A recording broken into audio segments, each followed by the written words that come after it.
Other Cary seagull খুব অল্প বয়সে এটা শিখে গেছিলেন যে মানি ইজ ইম্পর্ট্যান্ট। সবাই অথারকে এটা বলতেন যে তার যত তাড়াতাড়ি সম্ভব টাকা ইনকাম করা শুরু করতে হবে।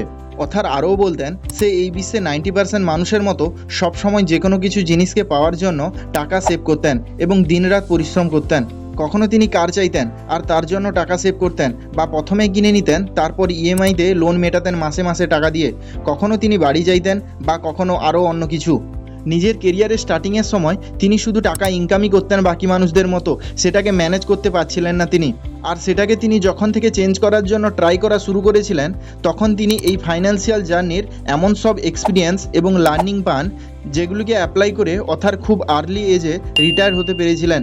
আর সেই সব এক্সপিরিয়েন্সগুলিকে অথার কেরি সিগাল 99 লেসনে কম্পেয়ার করে তার লেখা বই why don't they teach me this in স্কুলে প্রকাশ করেছেন, যার মধ্যে 10টি লেসন আমি এখন আপনাদের সাথে শেয়ার করব। সো নাম্বার 1 লেসন হলো ওয়ার্কিং ফর লার্নিং। অথার বলতেন আপনার প্রথম যখন চাকরি লাগে বা কেরিয়ারের স্টার্টিংয়ের সময় যখন আপনি কাজ করেন, তখন সেটি শুধুমাত্র আপনার জন্য প্র্যাকটিস হয়ে থাকে, যেখানে আপনি আপনার কাজ এবং কেরিয়ারের সম্পর্কে শেখেন। বাট কিছু মানুষ স্টার্টিংয়ের সময় তাদের কাজকে স্যালারির সাথে কম্পেয়ার করতে থাকেন। অথার বলেন আপনি স্কুলে ফিস দিয়ে শেখেন যে আপনি কি কাজ করবেন, আর যখন আপনি কাজ করতে যান তখন আপনার স্টার্টিংয়ের স্যালারি খরচ করার জন্য নয়, বরং সেটিকে আপনার ফিজের মতো করে দেখুন, যেখানে আপনি শেখেন ওই কাজটিকে কিভাবে করতে হয়। তাই আপনার শুরুর দিকে কিছু জবকে শুধু টাকা ইনকাম করার দিকে দেখা বন্ধ করুন। এই টাইমটিকে শুধু নিজের কেরিয়ার গড়ার দিকে ফোকাস দিন। নজর দিন আপনার চারপাশে কাজ কেমন হচ্ছে, কারা কারা আপনার থেকে বেটার, কেমন করে নিজেকে ইমপ্রুভ করবেন।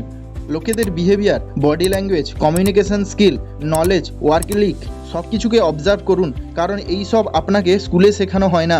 তাই আপনার কাজকে শুধু আর্নিংয়ের জন্য নয়, বরং লার্নিংয়ের জন্যও ইউজ করুন। এরপর 2 নম্বর লেসনটি হলো ম্যারিং the financially right person. Other বলেন একটা কাপলদের মধ্যে টাকা হলো এমন একটা টপিক যার জন্য তাদের মধ্যে বেশি সময় লড়াই হয়। যখন আপনার কাছে বাড়ির রেন্ট দেওয়ার জন্য, ইলেকট্রিসিটির বিল দেওয়ার জন্য টাকা থাকবে না, তখন আপনার পার্টনারের সঙ্গে অবশ্যই লড়াই হবে। অ্যাট দ্য এন্ড যে আপনার লাইফ পার্টনার হয়ে থাকে সে আপনার ফাইন্যান্সিয়াল পার্টনারও হয়ে থাকে। এই জন্য আপনাকেও এমন একজনের সাথে রিলেশনে আসতে হবে যে সে যেন তার ফাইন্যান্সকে নিয়ে সিরিয়াস হয়। আর এটার মানে এমনটা নয় যে তাকে ধনী হতে হবে বা ফাইন্যান্সিয়ালি ফ্রি হতে হবে, বরং এটা ইম্পর্ট্যান্ট তার মধ্যে যেন সঠিক ফাইন্যান্সিয়াল হ্যাবিট থাকে। সে তার টাকাকে কেমনভাবে খরচ করে, কেমন করে ম্যানেজ করে, এই সব কিছু যেন আপনার ফাইন্যান্সিয়াল গোলের সাথে ম্যাচ হয়। মানে দুজন পার্টনারকেই ফাইন্যান্সিয়াল লিটারেট হতে হবে। এরপর 3 নম্বর লেসন দ্য 50% রুল।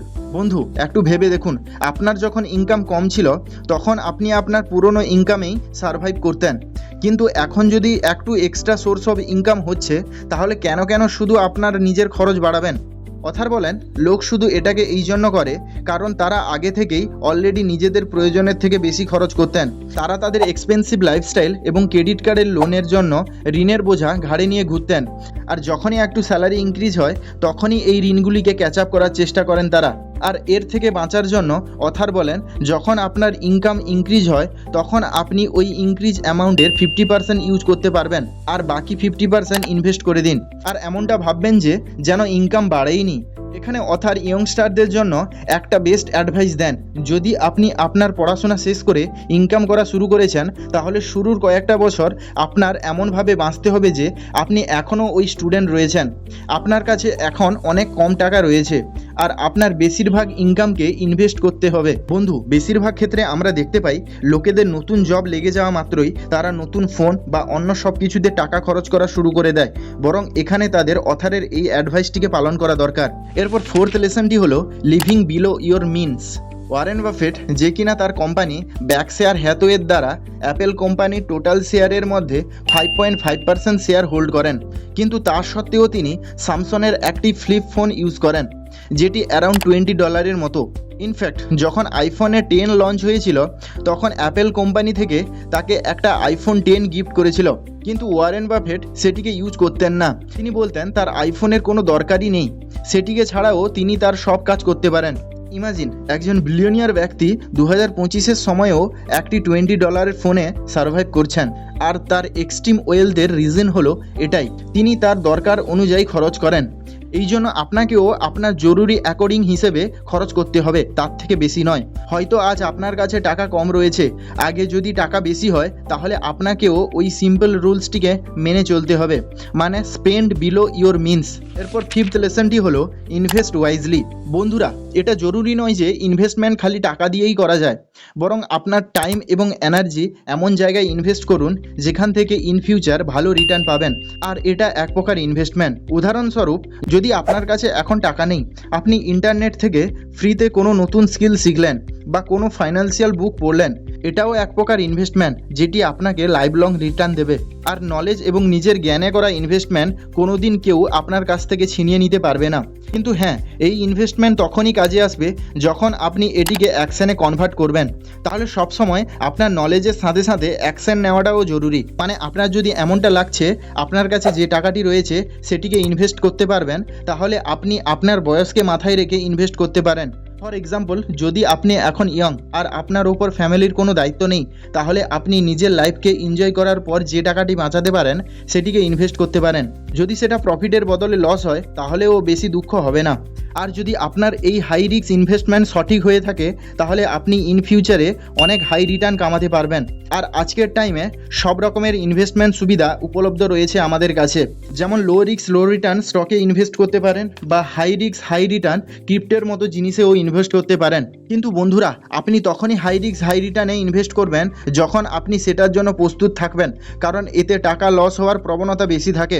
আর যদিও করবেন তাহলে আপনার টোটাল ইনভেস্টমেন্ট অ্যামাউন্টের 10% এতে করতে পারেন, ফলে আপনার 90% সেফ থাকবে। এরপর 6 নম্বর লেসন হলো ইমার্জেন্সি ফান্ড। বন্ধুরা, আপনি লাইফে যতই প্ল্যানিং করুন না কেন, লাইফে কোনো জিনিসের কোনো গ্যারেন্টি হয় না। যেমন জব লস, হেলথ ইস্যু বা কোভিডের মতো সিচুয়েশন যে কোনো সময় আসতে পারে। তাই এই জন্য আপনাকে সবসময় তৈরি থাকতে হবে, আর এর জন্য আপনাকে একটি ইমার্জেন্সি ফান্ড তৈরি করতে হবে, আর যেখানে আপনাকে মিনিমাম আপনার 6 মাসের খরচ মেনটেন করে রাখতে হবে। আপনি কোভিডের মতো সিচুয়েশনে নিশ্চয়ই বুঝে গেছেন যে এর গুরুত্ব ঠিক কতটা।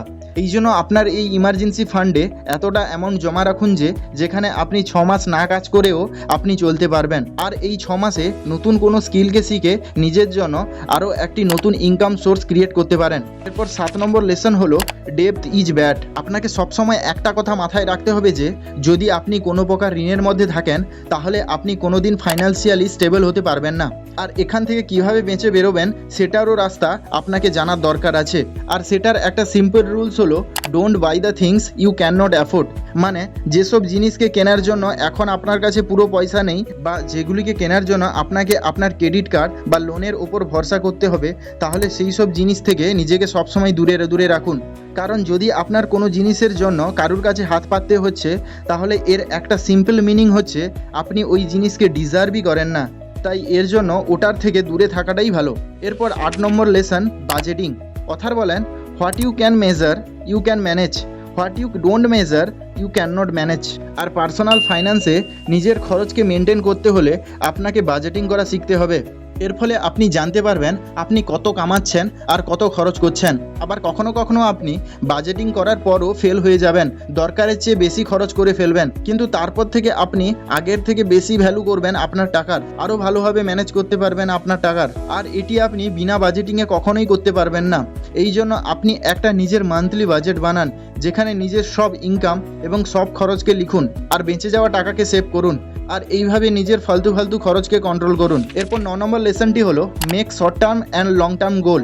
একজন মিলিয়নিয়ার হওয়া একটা লং টার্ম গোল, কিন্তু অথার বলেন এটিকে অ্যাচিভ করতে হলে আপনাকে আপনার শর্ট টার্ম গোলে বেশি ফোকাস করতে হবে, কেননা আমাদের বেশিরভাগ লং টার্ম গোল আনরিয়ালিস্টিক হয়ে থাকে।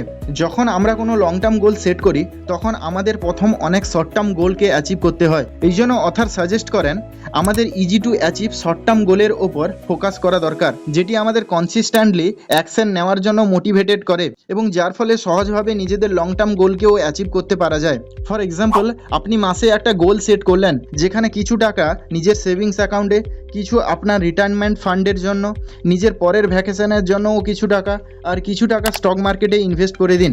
এখন এই মান্থলি গোল আপনার অ্যানুয়াল গোল পর্যন্ত পৌঁছতে আপনাকে হেল্প করবে। এরপর লাস্ট এবং 10 নম্বর লেসনটি হলো স্লো রিচ। এই বিশ্বে 99% মানুষ রাতারাতি ধনী হতে চান, কিন্তু সত্যিটা এটাই যে এই বিশ্বে যারা ধনী হয়েছেন তারা কেউই ওভারনাইট সাকসেস পাননি।